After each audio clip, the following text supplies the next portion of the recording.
Hi there, I'm Sophie. 3 weeks before my wedding, I found a handwritten note on my kitchen table. Wedding's canceled. Expect legal papers. Don't contact us. No explanation, no phone call, just silence. But that wasn't the worst part. They used my wedding plans for someone else, my own cousin. My money, my venue, even my photographer. All reassigned like I was never part of it. What kind of family does that? And what happened 72 hours later, I promise, changed everything. I arrived at my apartment that Tuesday evening, keys jingling against the doorframe as I balanced grocery bags and my laptop case. The autumn air in Portland carried that crisp bite that made everything feel sharper, more defined. I'd been working late again, finalizing the last details for the wedding, confirming the string quartet, approving the final menu selections, double-checking the guest list one more time. The apartment was dark when I stepped inside, but something felt different. Not wrong, exactly, but off. Like someone had moved the furniture just slightly while I was gone. I flicked on the lights and froze. There, on my kitchen table, sat a single piece of paper. Folded once, crease sharp. My mother's handwriting, but not her usual flowing script. This was angular, deliberate, cold. Weddings canceled. Expect legal papers. Don't contact us. That was it. No signature, no explanation, no, we're sorry, or we need to talk. Just 8 words that detonated everything I'd been building for the past 14 months. I stood there for what felt like hours but was probably only minutes. My body went numb, like it couldn't decide whether to collapse or run. The groceries slipped from my hands, apples rolling across the hardwood, milk carton hitting the floor with a dull thud. I didn't scream. I didn't cry. I didn't even reach for my phone to call my fiancé Marcus. Instead, I walked to my couch, sat down still wearing my coat, and stared at the note until the words blurred together. The silence in my apartment felt different now. It wasn't peaceful, it was loaded, waiting. Like the moment before thunder when the air gets thick and everything holds its breath. I must have sat there for 2 hours because when I finally moved, the sun had set completely. My phone had been buzzing intermittently, but I'd ignored it. Marcus texting about dinner plans. My best friend Riley asking about the bachelorette party. Normal people living normal lives, unaware that mine had just imploded. When I finally picked up my phone, there were 17 missed calls from Marcus. I should have called him back. Instead, I opened my laptop and started typing. I understand. I wrote back to my mother. Just those 2 words. Then I closed the laptop and went to bed fully clothed. The next morning brought no clarity, just a dull ache behind my eyes and the persistent feeling that I was living in someone else's life. I called in sick to work, the first time in 3 years, and spent the day mechanically moving through my apartment, picking up the scattered groceries, making coffee I didn't drink, staring out the window at the rain. It wasn't until evening that I got the first real clue about what had happened. A text from my cousin Emma, who lived across the country in Denver. Hey, I think this was meant for someone else, but check your email. You need to see this. Attached was a screenshot of a group chat called Hartwell Family Wedding Updates. The participants were my mother, my Aunt Patricia, and my cousin Melissa. The same Melissa who'd gotten engaged 6 months after me, who'd been asking pointed questions about my vendor choices, who'd seemed unusually interested in my dress fittings. My hands shook as I scrolled through the messages. Venue confirmed for Melissa and Derek. My mother had written. Same flowers, same caterer. The photographer already has all the details. Perfect, Aunt Patricia replied. At least now we know the photos will actually be worth framing. My mother had responded with a laughing emoji. Melissa's message was time-stamped just 12 hours ago. Thanks for handling everything, Aunt Carol. Sophie's taste was always questionable anyway. This will be so much better. I stared at the screen until my vision blurred. They hadn't just canceled my wedding. They'd transplanted it. Like I was a failed organ, and Melissa was the healthy recipient. I scrolled back through the conversation, looking for context for the moment when this conspiracy had begun. The earliest message was from 2 weeks ago. Sophie's been impossible to work with, my mother had written. Always questioning everything, never satisfied. Melissa deserves better than hand-me-downs anyway. The deposits are all transferable, Aunt Patricia had added. I checked with the venue. As long as it's family, they'll switch the names. Hand-me-downs. They were talking about my wedding like it was a dress that didn't fit properly. I took a screenshot of everything, then another. My fingers moved automatically, saving evidence of something I still couldn't quite comprehend. Then I opened a new folder on my laptop and labeled it Documentation. The rational part of my brain was already working, already planning. But the emotional part, the part that had spent 28 years believing these people loved me, was still trying to process how completely I'd been erased. I called Marcus. He answered on the first ring.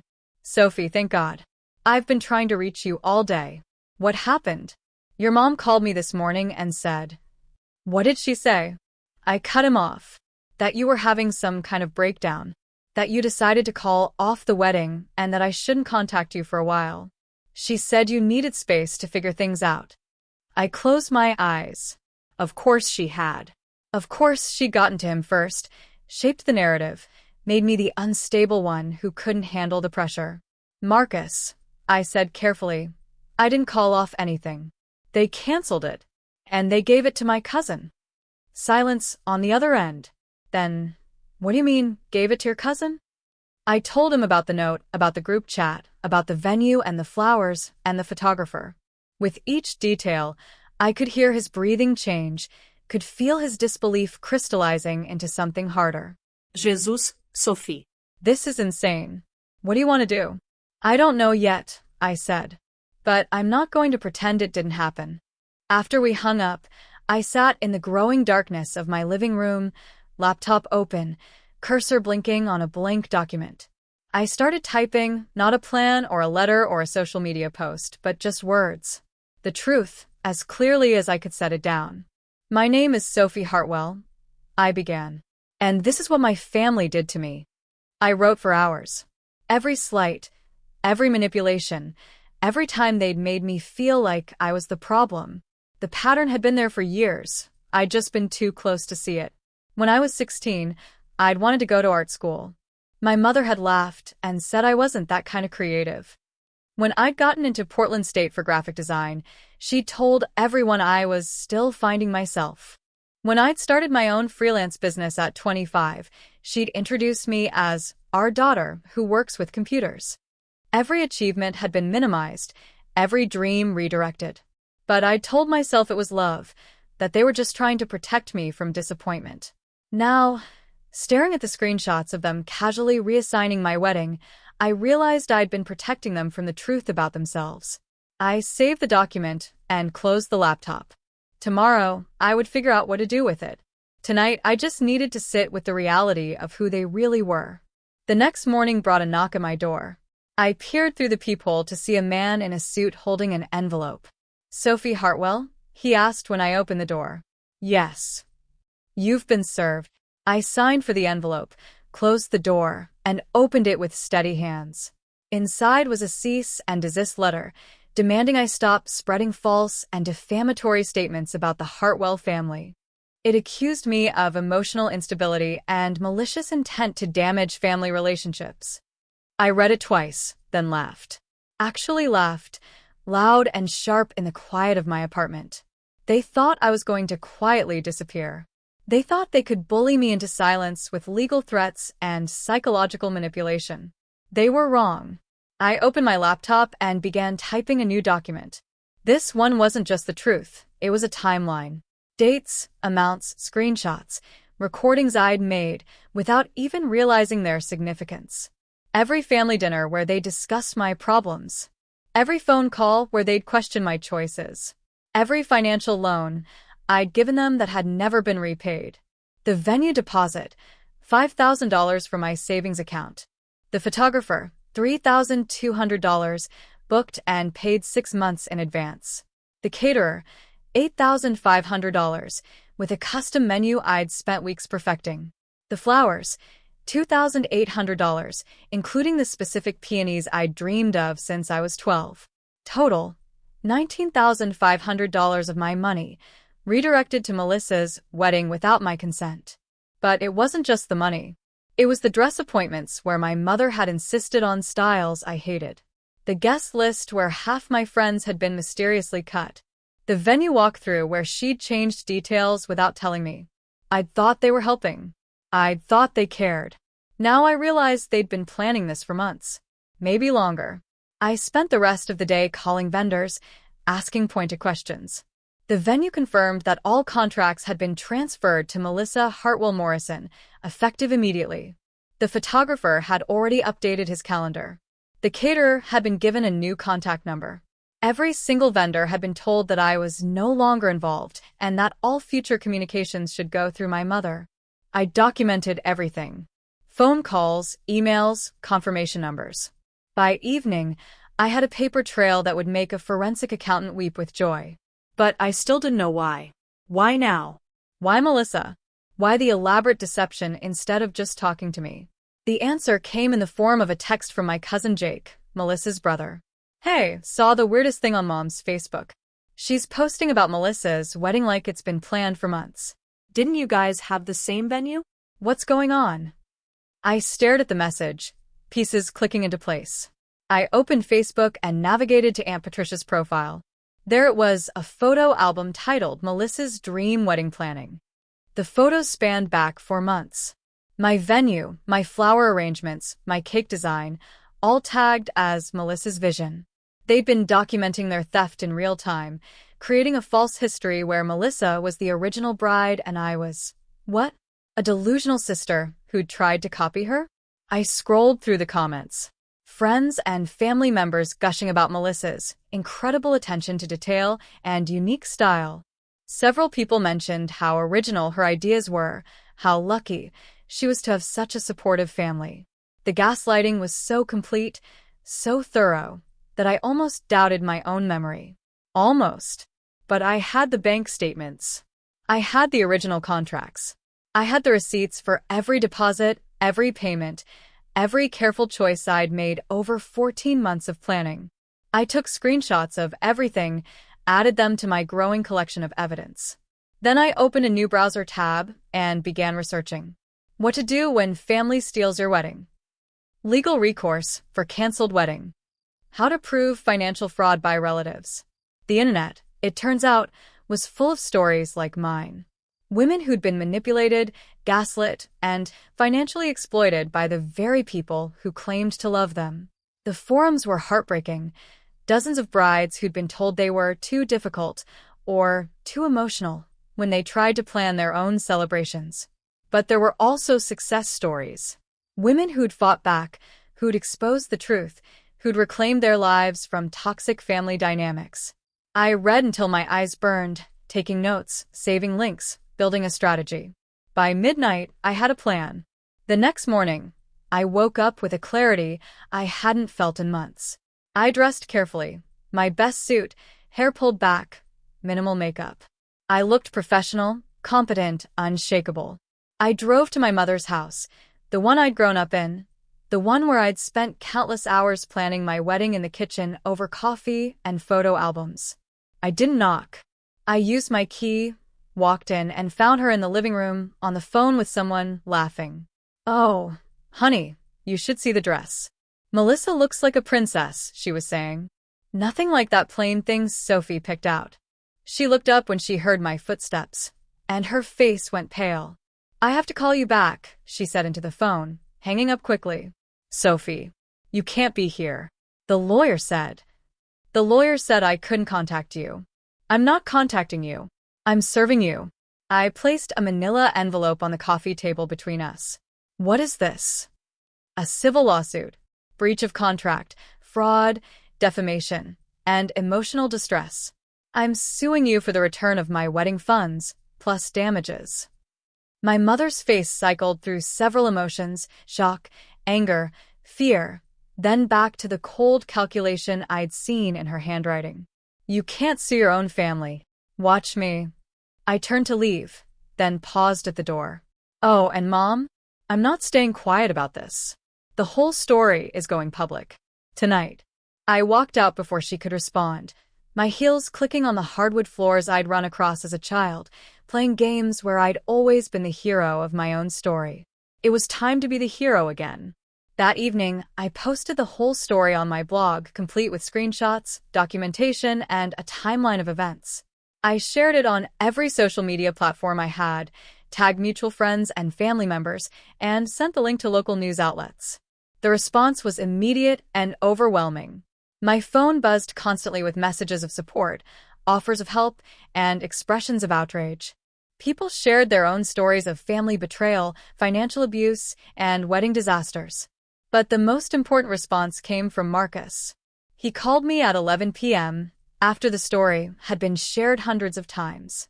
"Sophie," he said, his voice thick with emotion, "I had no idea how bad it was. I knew your family was difficult, but this is evil." "I know," I said. "I'm sorry you got dragged into it. Don't apologize. You have nothing to apologize for. What do you want to do about the wedding? Our wedding?" I'd been thinking about that all day. The venue was gone, the vendors were gone, the date was gone. But Marcus was still here, still wanting to marry me, still believing in us despite the chaos. "I want to elope," I said. "Just us, somewhere beautiful, with people who actually love us." "Where?" "I don't know. Anywhere but here." "I know a place," he said. "There's this little chapel in the mountains outside Bend. My grandmother got married there. It's nothing fancy, but it's ours." 3 weeks later, we drove to Bend in Marcus's truck, wedding clothes hanging in the back seat, rings in my purse, and a bouquet of wildflowers I'd picked that morning. The chapel was small and white, surrounded by pine trees and overlooking a valley that stretched to the horizon. The officiant was a kind woman named Sarah, who'd married Marcus's grandparents 50 years earlier. My maid of honor was Riley, who'd flown in from Seattle. Marcus's best man was his brother Tom, who'd driven down from Vancouver. We had 4 guests total, and it was perfect. We exchanged vows we'd written ourselves, promised to build a life based on truth and respect and unconditional love. When Sarah pronounced us married, I felt lighter than I had in months. The reception was dinner at a restaurant in town, followed by dancing in our hotel room to music streaming from Marcus's phone. We ate too much cake, drank too much wine, and laughed until our sides hurt. It was everything my original wedding wasn't going to be: intimate, genuine, and entirely our own. The lawsuit took 8 months to resolve. My mother's lawyer tried to argue that the wedding funds had been a gift, that I'd been compensated for my planning services, that the emotional distress was self-inflicted. But I had documentation for everything: bank statements, contracts, text messages, recordings.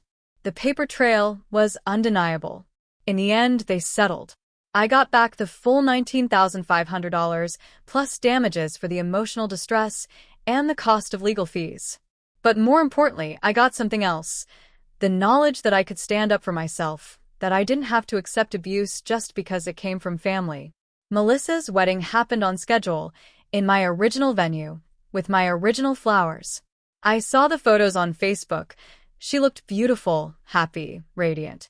I felt no bitterness, only a strange kind of pity for someone who needed to steal another woman's dream instead of creating her own.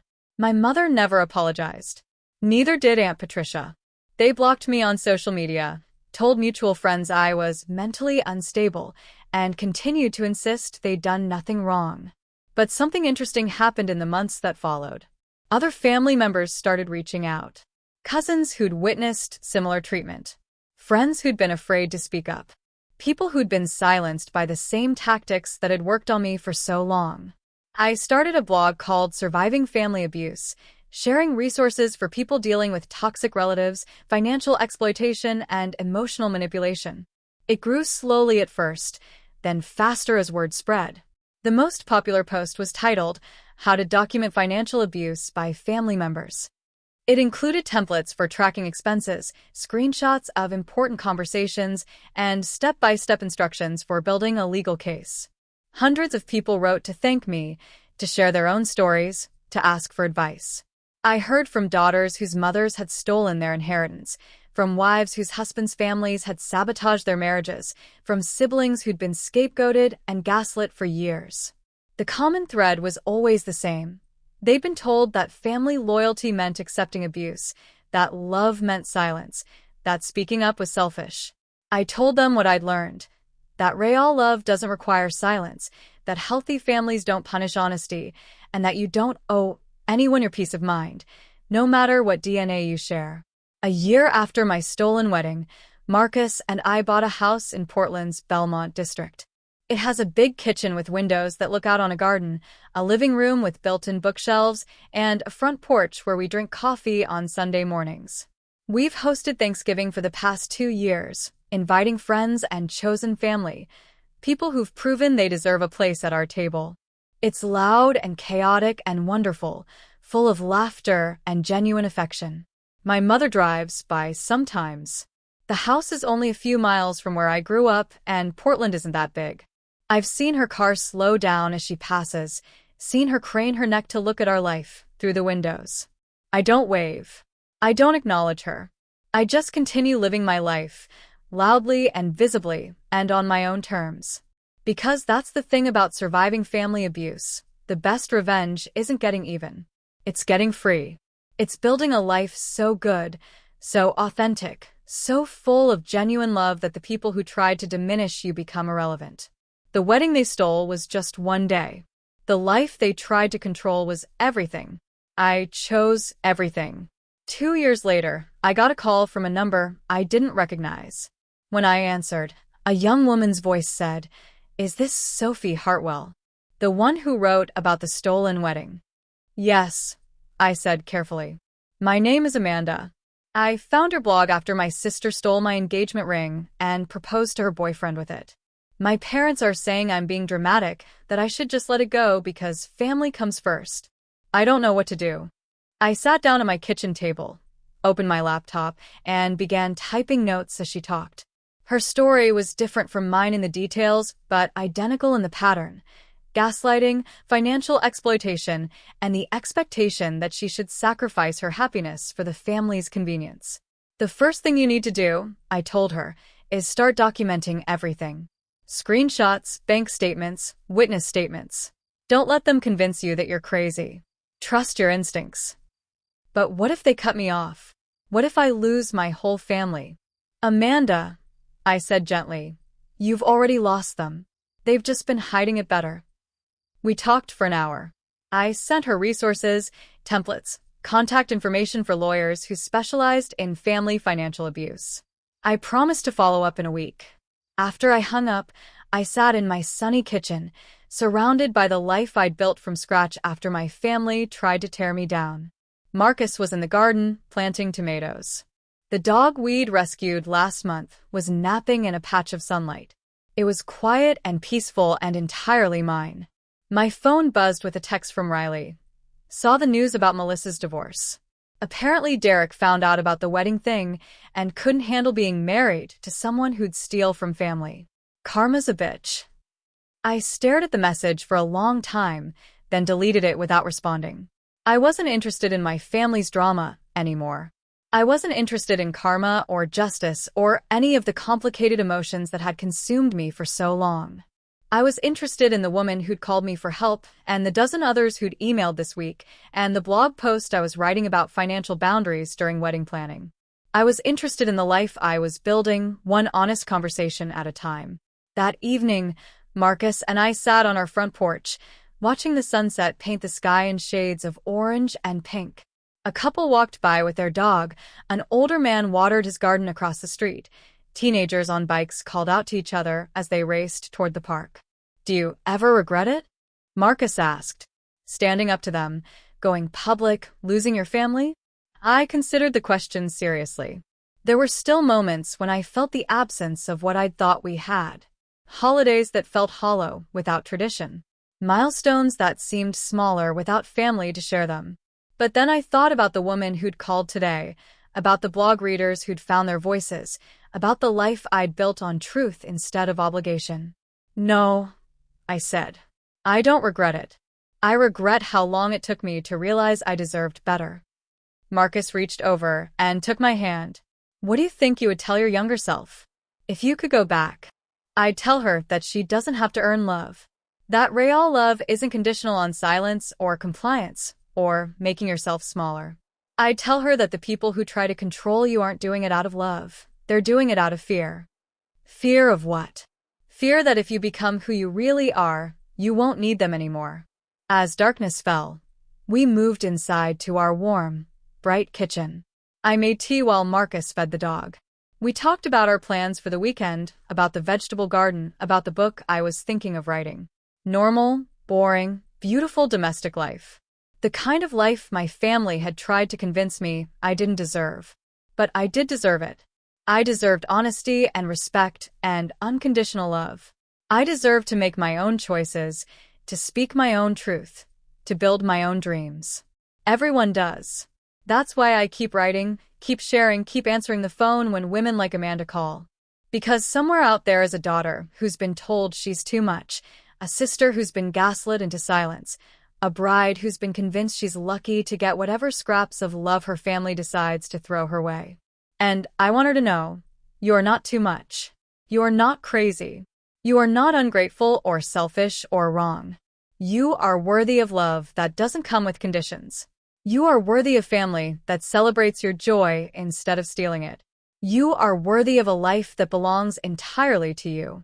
The wedding they stole was just one day, but the life you build afterward, that's forever. Make it count. If you're reading this and seeing pieces of your own story, know that you're not alone. There are resources, there are people who will believe you, there are ways to document and prove and reclaim what's yours. But most importantly, there's a life waiting for you on the other side of their control. A life where you get to choose who sits at your table, who walks you down the aisle, who deserves access to your joy. It's scary to walk away from what you've always known, even when what you've always known is hurting you. But freedom is worth it. Peace is worth it. The truth is worth it. You are worth it. 3 years after my stolen wedding, I published a book called Reclaiming Your Story, a guide to surviving family financial abuse. It became a bestseller, not because the writing was extraordinary, but because the need was desperate. I heard from thousands of readers, women who'd been financially exploited by parents, siblings, in-laws, people who'd been told their entire lives that they were selfish for wanting basic respect and autonomy. The book tour took me to dozens of cities, where I spoke to packed auditoriums full of people who'd been silenced by shame. I shared my story over and over, watched faces light up with recognition, with relief, with the dawning understanding that they weren't alone. At a bookstore in Denver, a woman approached me after the reading. "I'm Melissa," she said quietly. "Melissa Morrison. I was Melissa Hartwell when I got married in your wedding." I stared at her, trying to process the surreal moment of coming face to face with my replacement. "I wanted to apologize," she continued. "I didn't know at first. They told me you'd changed your mind, that you'd given them permission to transfer everything. By the time I figured out what really happened, it was too late. I was already married, and I didn't know how to undo it." She looked older than I remembered, tired in a way that went deeper than physical exhaustion. "I got divorced last year," she said.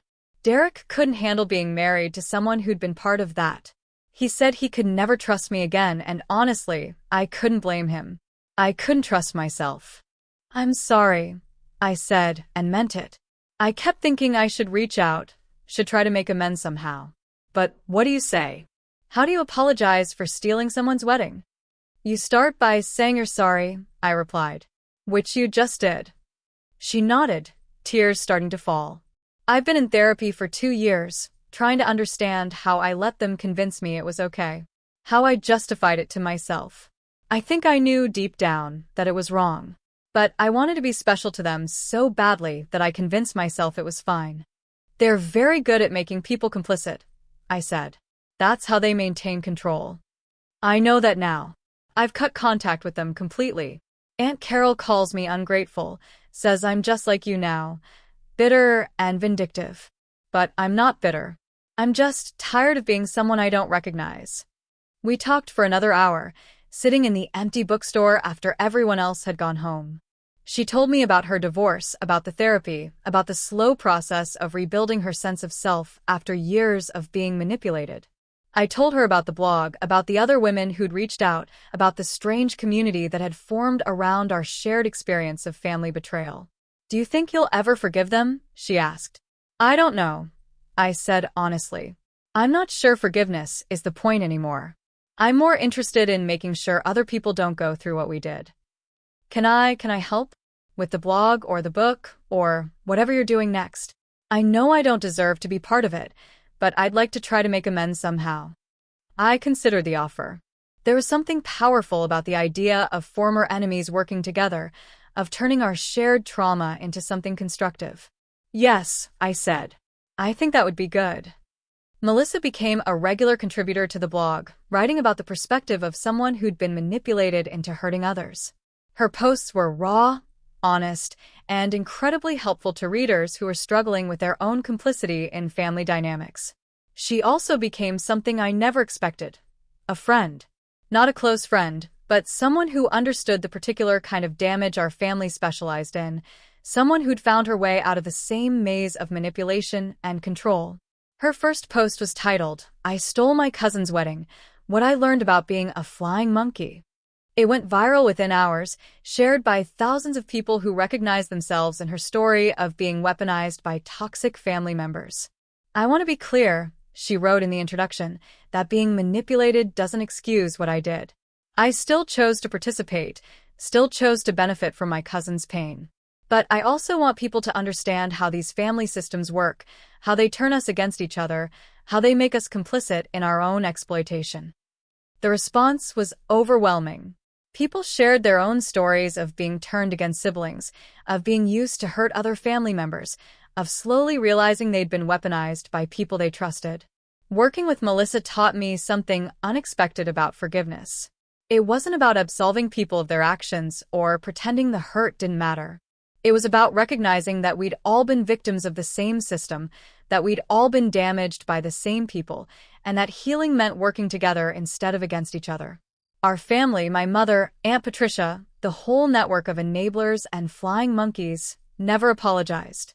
They never acknowledged what they'd done, never showed remorse or made amends. They continued to paint us as ungrateful, bitter, mentally unstable. But their opinions stopped mattering. The more distance I got from their version of reality, the clearer I could see how distorted it had always been. 5 years after my stolen wedding, Marcus and I renewed our vows in our backyard. It was a small ceremony, just close friends and chosen family, but it felt more meaningful than any elaborate celebration could have been. Riley officiated, reading from a script we'd written together. Tom played guitar.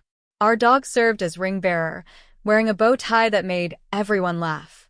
The cake was homemade, the flowers were from our garden, and the guest list included only people who'd proven they deserved to be there. During the ceremony, I looked out at the faces surrounding us, people who'd chosen to love us without conditions, who'd celebrated our successes without jealousy, who'd supported us through difficulties without trying to control us. This was what family was supposed to look like. Not perfect, not without conflict, but built on a foundation of respect and genuine affection. Do you, Sophie, take Marcus to be your husband, to love and support him in all his dreams, to build a life together based on truth and trust and unconditional love? I do, I said, and meant it more than I'd ever meant anything. Later, as we danced to music streaming from someone's phone, I thought about the woman I'd been 5 years earlier. Scared, confused, convinced I was the problem. Willing to accept scraps of love from people who saw her as disposable. She would have been amazed by this life.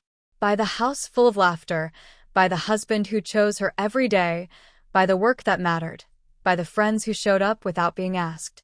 She would have been amazed by her own strength. As the evening wound down, and guests began to head home, Melissa approached me. "Thank you," she said, "for letting me be part of this. For trusting me with your story. For showing me what real family looks like." "Thank you for having the courage to make amends," I replied. "For doing the work to become someone different." "I have something for you," she said, pulling a small wrapped package from her purse. "I know it's weird, giving you a gift at your vow renewal, but I wanted you to have this." Inside was a small silver locket, old and tarnished, with an inscription I couldn't quite read in the dim light. "It was my grandmother's," Melissa explained. She died when I was little, but I always remembered her saying that the most important thing a woman could have was her own story. Not the story other people tell about her, but the one she tells about herself. I opened the locket. Inside was a tiny photo of a woman I didn't recognize, and beneath it an inscription. She believed she could, so she did. I wanted you to have it, because you did what she always said was most important. You took back your story. You made it yours. I hugged her. This woman who'd once been my enemy, who'd become my unexpected ally in the fight against our shared oppressors. We both did, I said. We both took back our stories. As the last guests left and Marcus and I cleaned up the backyard, I found myself thinking about all the women who'd reached out over the years. All the stories of stolen weddings, manipulated finances, gaslit realities, and families that demanded silence in exchange for love. Each one had made the same choice I'd made, to stop protecting the people who refused to protect them, to stop keeping secrets that only served their abusers, to stop making themselves smaller so others could feel bigger. It wasn't easy. It was never easy. But it was necessary. Because the alternative was spending your whole life waiting for permission to be yourself, waiting for approval from people who'd never give it, waiting for love from people who didn't know how to love without controlling. The alternative was letting them keep your story, keep your voice, keep your power. And I refused to do that anymore. 6 months after our vow renewal, I received a letter that changed everything. It came on a Tuesday morning, delivered by regular mail with no return address. The handwriting was shaky, unfamiliar, but something about it made me open it immediately. Dear Sophie, it began. My name is Margaret Hartwell. I am your father's aunt, your great-aunt. I know we've never met, and there's a reason for that. Your mother made sure of it years ago. But I've been following your story online, and I think it's time you knew the truth about your family. If you're willing to listen, please call me. A phone number was written at the bottom in the same shaky script. I stared at the letter for a long time. I'd never heard of Margaret Hartwell. In all my years of family gatherings, genealogy discussions, and holiday stories, her name had never come up. It was as if she'd been completely erased from our family history. I called the number. Hello. The voice was elderly but sharp, with a slight southern accent. This is Sophie Hartwell. You sent me a letter? Oh, honey. I've been waiting for this call for 30 years. Margaret lived in a small town outside Asheville, North Carolina, in a house that had been in the Hartwell family for 4 generations. She invited me to visit, and something in her voice, a warmth I'd never heard from my own family, made me say yes. Marcus and I drove down the following weekend. The house was a charming Victorian with a wraparound porch, surrounded by gardens that looked like they belonged in a magazine. Margaret met us at the door, a tiny woman in her 80s with white hair and eyes that looked exactly like my father's. You look just like your grandmother, she said, hugging me like we'd known each other forever. She would have been so proud of what you've done. Over sweet tea and homemade biscuits, Margaret told me the story I'd never been allowed to hear. Your grandmother, Ruth, was my younger sister, she began. She married your grandfather when she was 19, had your father when she was 21. But she wasn't like your mother. She was gentle, kind, never tried to control anyone. Your grandfather died young, left Ruth to raise your father alone. I never knew any of this, I said. Mom always said Grandma Ruth died when Dad was little, and that's why we never talked about her. Margaret's face darkened. Ruth died when your father was 25 and you were 3 years old. You knew her, honey. You spent every Sunday at her house until she passed. Your mother just made sure you forgot. The room spun slightly. I had vague memories of a warm kitchen, of baking cookies with someone who sang while she worked, of a woman who let me help tend her garden. I'd always assumed they were dreams or fragments of visits to neighbors. She left everything to your father in her will, Margaret continued. The house, her savings, some family jewelry that had been passed down for generations. But your mother convinced him to sell it all, said they needed the money for a bigger house, for your future. Your father was grieving and didn't fight her on it. What does this have to do with me being erased from the family? Margaret reached into a wooden box on the side table and pulled out a thick envelope. Because Ruth left something specifically for you. A trust fund, set up the day you were born. It was supposed to be yours when you turned 25, but your mother intercepted all the paperwork. She's been collecting the monthly distributions for 15 years. I stared at the envelope, afraid to touch it. How much? I whispered. The original trust was $50,000. With interest and careful investments over 28 years, it's worth about $180,000 now. Your mother's been getting checks for $800 a month since you turned 25. The teacup slipped from my hands, shattering on the hardwood floor. Marcus reached for me, but I barely felt his touch. There's more, Margaret said gently. The jewelry, your grandmother's engagement ring, her pearls, a locket that belonged to her mother. It's all supposed to be yours. Your mother has been wearing it to church every Sunday for the past 20 years. Why didn't you contact me sooner? I asked, my voice barely audible. I tried. When you graduated high school, I sent you a letter explaining everything. Your mother called me the next day, screaming that I was a bitter old woman trying to turn you against your family. She said if I ever contacted you again, she'd get a restraining order. She said you were emotionally fragile and that knowing about the money would only upset you. Margaret pulled out another envelope, this one yellowed with age. This is the letter I sent you 10 years ago. It came back marked, return to sender, moved, no forwarding address. But I kept trying. I've been sending letters to your old addresses, your workplace, anywhere I could find you. They all came back. She intercepted them, I said, understanding dawning like a cold sunrise. She's been intercepting them for years. When I saw your blog, when I read about what she did to your wedding, I knew I had to find another way. So, I hired a private investigator to get your current address. Margaret reached across the table and took my hand. Honey, what her mother did to your wedding. She's been doing things like that your whole life. The trust fund was just the beginning. Your grandmother also left instructions that you were to receive family photos, documents, letters she'd written to you before she died. Your mother claimed they were lost in a flood, but I have copies of everything. She pulled out a photo album I'd never seen before. Page after page of pictures. Me as a toddler with a woman who looked exactly like an older version of myself, helping plant flowers, learning to bake, sitting on the porch swing reading books. She loved you so much, Margaret said softly. She used to call you her little sunshine. She said you were going to change the world someday, that you had a strength your father never inherited. I couldn't stop crying. Not angry tears or sad tears, but something deeper. Grief for a relationship I'd been robbed of, for a grandmother who'd loved me when my own mother could only control me. There's something else, Margaret said. Your grandmother wrote you letters. One for your high school graduation, one for your college graduation, one for your wedding day, one for when you had your first child. She wanted to be part of your life, even after she was gone. She handed me a box of sealed envelopes, each one marked with different milestones. My name was written on each one in careful script, along with to be opened on, followed by the specific date or event. I've been holding on to these for 25 years, waiting for the day I could give them to you. That night, in our hotel room, I opened the letter marked for my granddaughter's wedding day. My dearest Sophie, it began. If you're reading this, it means you've found someone who loves you for exactly who you are. I hope he's kind, I hope he makes you laugh, and I hope he sees the remarkable woman I know you'll become.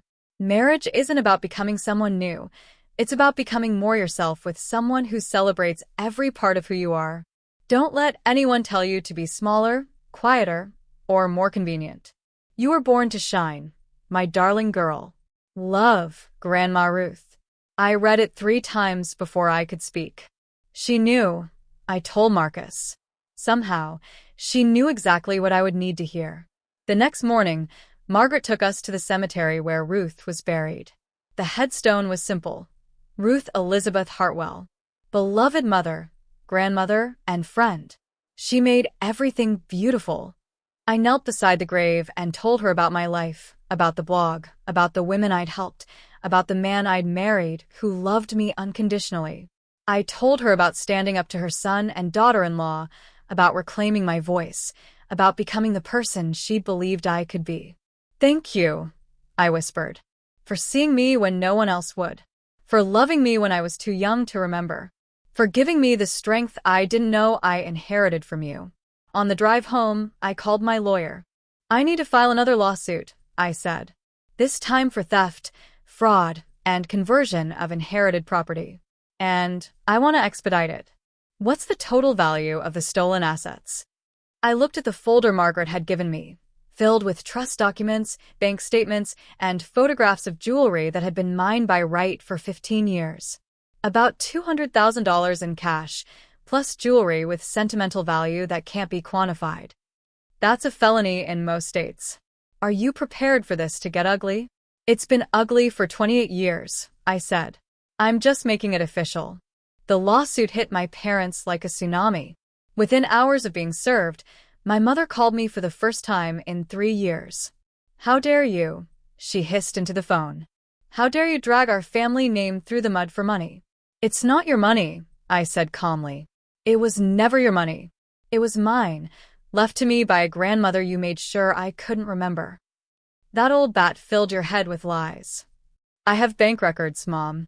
I have the original trust documents.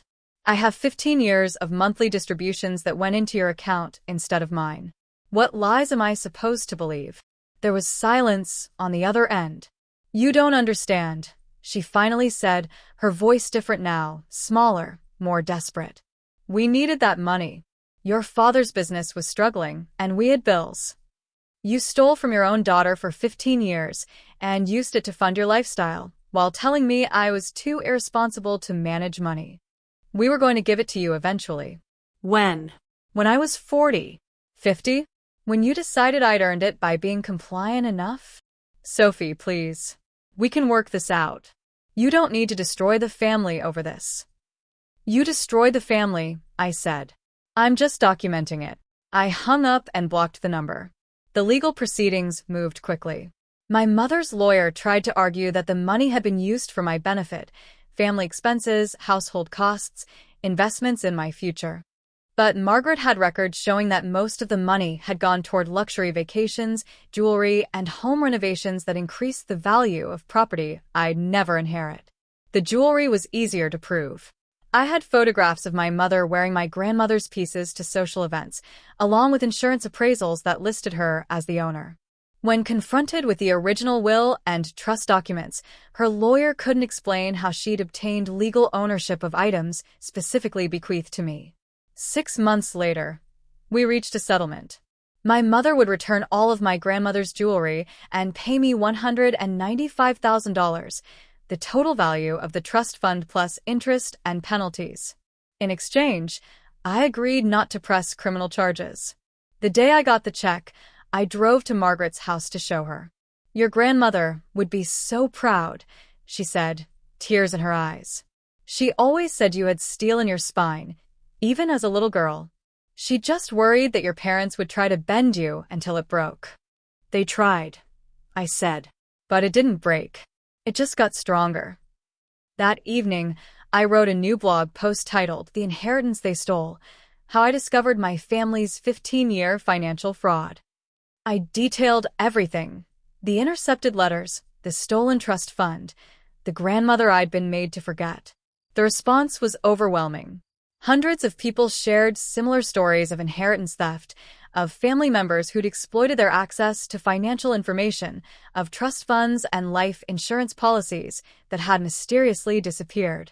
More importantly, dozens of people reached out to say they were going to investigate their own family's financial dealings, to ask hard questions about money that should have been theirs. A year later, I received a call from a documentary filmmaker who wanted to tell my story. She'd been following my blog and believed that family financial abuse was an underreported epidemic.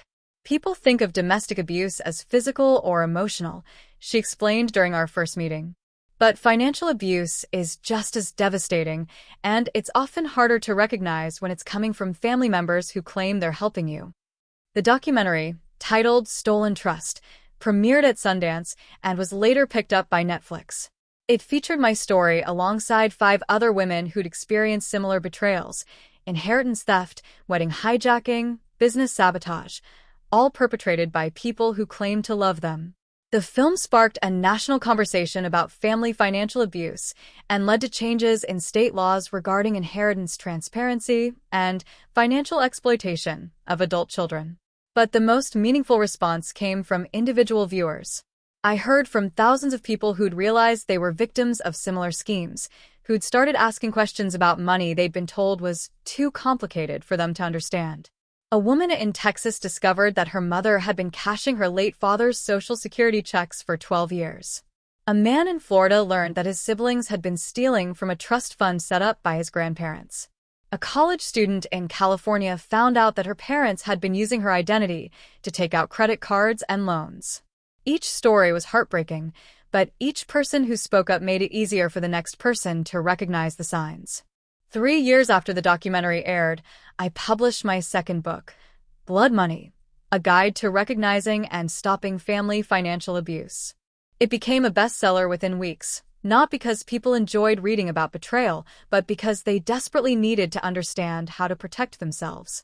The book included checklists for recognizing financial manipulation, step-by-step guides for investigating suspicious family financial arrangements, and templates for legal documents that could help prevent inheritance theft. Most importantly, it included stories of recovery, people who'd fought back, who'd reclaimed their money and their dignity, who'd built new lives free from financial manipulation. During the book tour, I was often asked the same question: do you regret exposing your family? Don't you feel guilty about destroying their reputation? My answer was always the same. I didn't destroy their reputation. I revealed it. And no, I don't feel guilty about telling the truth. I feel guilty about staying silent for so long. Because that was the real tragedy. Not that they'd stolen from me, but that I'd been taught to protect them even while they were hurting me. That I'd been conditioned to value their comfort over my own well-being, their reputation over my own truth. Breaking that conditioning was the hardest part of the whole process. Harder than the lawsuits, harder than the public exposure, harder than losing the family I thought I had. But it was also the most liberating. 5 years after discovering the stolen inheritance, Marcus and I sat in our financial advisor's office, reviewing our own estate planning documents. The trust fund for your future children, she explained, will be managed by an independent third party. No family members will have access to the funds or information about distributions. The children will be notified of the trust's existence when they turn 18, and they'll gain full control at 25. Good, I said. I want them to know from day one that they have financial independence, that they never have to accept mistreatment because they think they can't afford to leave. Are you planning to have children soon? She asked. Marcus and I exchanged glances. We'd been trying for 6 months, and I'd just found out I was pregnant the week before. Actually, I said, we're going to need to update those documents sooner than we thought. That night, we sat on our porch swing, watching the sunset and planning how to tell our chosen family about the pregnancy. What do you want to tell them about your parents? Marcus asked. About their grandparents? I'd been thinking about that question for months. Our child would grow up knowing about my family only through stories, my stories, not theirs. They would never experience the slow erosion of self-worth that comes from being raised by people who see love as a tool for control. I want to tell them the truth, I said. Age-appropriately, but honestly.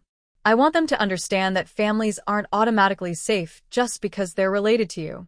That love shouldn't come with conditions or require silence. And if your parents try to contact them someday, then we'll handle it together. But they'll already know who they are, what they're worth, and what kind of treatment they deserve. They'll be prepared in a way I never was.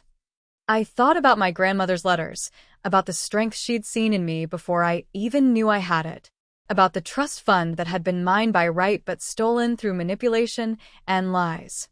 Our child would never experience that. They would grow up knowing they were valued for who they were, not what they could provide. They would understand that their worth wasn't conditional on their compliance. Most importantly, they would know their own story from the beginning, not a version edited and sanitized by people who needed them to stay small and controllable. 8 months later, Margaret Ruth Hartwell Anderson was born. We named her after the grandmother I'd been robbed of knowing, and gave her Marcus's last name because I didn't want her carrying the weight of mine. Margaret held her namesake just hours after she was born, tears streaming down her weathered cheeks. "She looks just like Ruth did as a baby," she whispered. "Same eyes, same determined little chin. Your grandmother would have been over the moon." "Tell me about her," I said. "Tell me everything you remember. I want Maggie to know about her great-great-grandmother, about the woman who saw strength in me before I even existed." And so Margaret began the stories I'd been denied, about Ruth's garden, about her cooking, about the way she'd talk to plants like they were old friends, about her quiet strength, her fierce loyalty, her ability to see the best in people even when they couldn't see it in themselves. She used to say that the most important thing you could give a child wasn't money or property, Margaret said, rocking baby Maggie gently. It was the unshakable knowledge that they were worthy of love. Not love they had to earn or prove they deserved, but love that existed simply because they existed. I looked down at my daughter, at her tiny fingers wrapped around mine, at the peaceful expression on her sleeping face. "She'll know," I promised. "She'll always know." As I write this, Maggie is 3 years old. She's curious, fearless, and absolutely certain that she's the center of our universe, exactly as she should be. She has never heard a discouraging word about her dreams, never been told she's too much or too sensitive or too anything. She knows she has grandparents she's never met, but she also knows she has great Aunt Margaret, who teaches her to bake cookies and tells her stories about the strong women she comes from. She has chosen aunts and uncles who celebrate every milestone, who show up for every birthday, who love her without conditions. She has never experienced the confusion of being told she's loved while being treated as disposable. Sometimes, I wonder what my life would have looked like if I'd known about the inheritance from the beginning. If I'd understood that my grandmother had tried to provide for me, had seen my potential, had wanted to give me the security and independence I'd later have to fight for. But then I realized that everything happened exactly as it needed to. I had to learn to fight for myself before I could properly protect someone else. I had to understand manipulation and control before I could recognize it and shield my daughter from it. I had to lose the family I thought I had before I could build the one I actually needed. The money my grandmother left me became the foundation for something she could never have imagined. Not just financial security, but a platform for change. A way to help other women recognize and escape the same patterns that had trapped me for so long. Her trust fund became my own kind of trust, the belief that people could change, could grow, could break free from systems designed to keep them small. The letters she wrote me became the blueprint for the letters I write to my daughter, not to be opened after I'm gone, but shared now, while I'm here to see her read them. Letters that remind her of her worth, her strength, her right to take up space in the world. Her jewelry sits in my jewelry box, waiting for the day Maggie is old enough to appreciate not just their beauty, but their story. The story of a woman who tried to provide for a granddaughter she'd never see grow up, and the granddaughter who eventually fought to reclaim what was rightfully hers. But the most valuable thing my grandmother left me wasn't money or jewelry or letters. It was the example of a woman who loved without conditions, who saw potential where others saw problems, who believed in strength that hadn't yet been tested. She's the reason I was able to say no when staying silent would have been easier. She's the reason I understood that real love doesn't require you to make yourself smaller. She's the reason I knew I deserved better, even when everyone around me was telling me I should be grateful for what I had.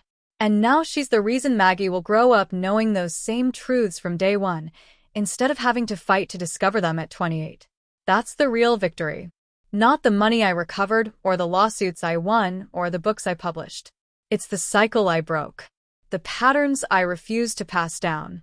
The strength I inherited and chose to use for protection instead of destruction. My family spent years trying to convince me that I was the problem, that my desire for respect and honesty was unreasonable, that love meant accepting whatever scraps they decided to throw my way. They were wrong. Love means celebrating someone's joy, not stealing it. Love means supporting someone's dreams, not sabotaging them. Love means telling the truth, even when it's uncomfortable. Love means raising children who know their worth, not children who spend their adult lives trying to prove they deserve basic human decency. If you're reading this and recognizing pieces of your own story, please know, You are not the problem. You are not too sensitive, too demanding, too difficult. You are not responsible for maintaining relationships that require you to betray yourself. You deserve love that doesn't come with conditions. You deserve family that celebrates your successes instead of undermining them. You deserve to know your own story, to control your own money, to make your own choices. And if the people who claim to love you can't offer those basic things, then they don't deserve access to your life. It's scary to walk away from what you've always known. It's terrifying to choose yourself over keeping the peace. But peace that requires your silence isn't peace, it's surrender. And you were born for so much more than surrender. You were born to shine, to take up space, to tell your own story in your own voice. Just like my grandmother always knew I was. Just like I'm teaching my daughter she is. Just like you are, too.